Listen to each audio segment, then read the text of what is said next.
Hi, this is Stevie from the Teaching and Learning Center. In this video, I'm going to talk about how to properly format an MLA essay. The most important rule when writing an essay, or really doing any assignment, is to remember that your professor or instructor's guidelines are the most important guidelines to follow. What I'm going to talk about here is the MLA standard formatting, but some professors have different preferences than the MLA standard, so be sure to pay attention to your assignment sheet. Let's get started. An MLA essay should always be typed, and if you're required to submit a hard copy, it should be printed on standard 8.5 inch by 11 inch paper. You should use 12-point Times New Roman font and make sure your entire essay is double spaced with no extra spaces between paragraphs. Also, only include one space at the end of your sentences after punctuation.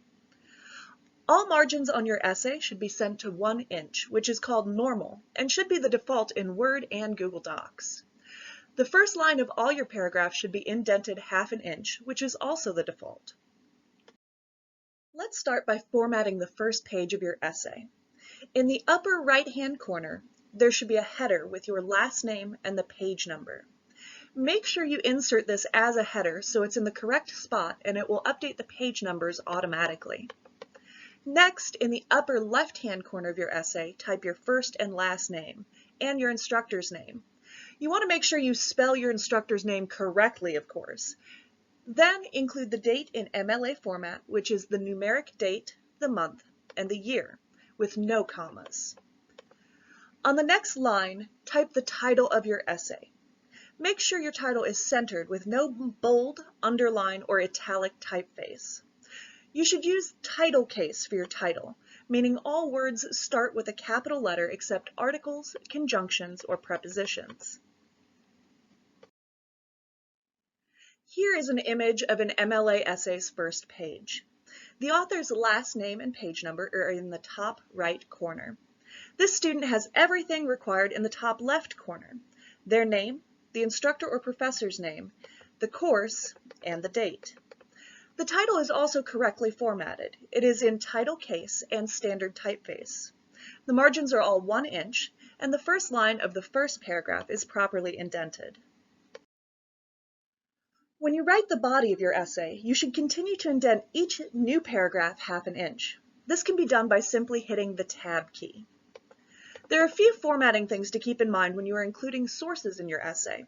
You should use title case throughout your essay for the titles of works, regardless of length or size. If you include the title of a larger work, like a book, website, or a journal, or even a movie, these titles should be italicized. If you include the titles of smaller works, like an article in a journal, or a specific page on a website, or a song on an album, those should appear in quotation marks. When you include your in-text citations for those sources, ensure that you put your punctuation on the outside of the parentheses. Once your essay is complete, it's time to create the Works Cited page. Yay! Or maybe you created it first. Some people like to start with the Works Cited.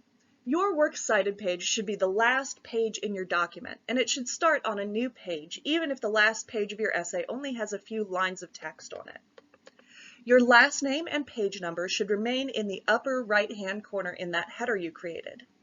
You should title the page Works Cited for more than one source, or Works Cited if you only have one source. The title should be centered, title case, and standard typeface, just like your essay title.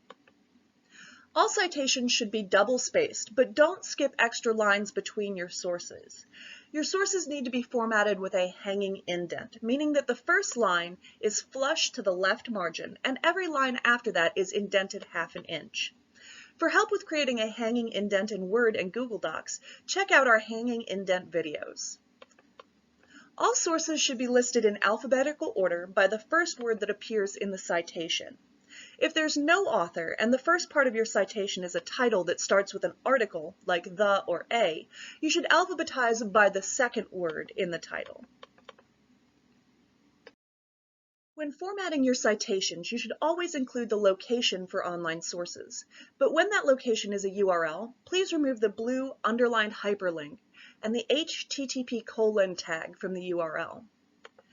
Keep using title case for the titles of works, italics for containers and larger works, and quotation marks for the titles of smaller works that appear inside a larger container. For sources with dates, use the same format as the date on your first page, but abbreviate the month to only the first 3 letters.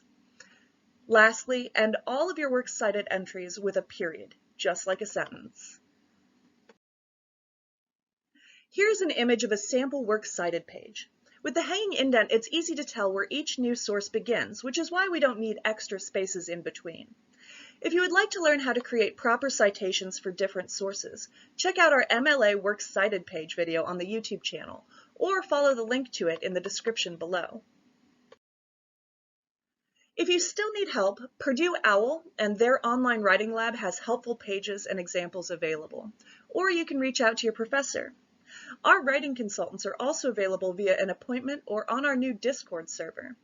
Just go to the Teaching and Learning Center page on the Student Resources tab on Wired. We're all happy to help you to make sure that your formatting is correct. Thanks for watching.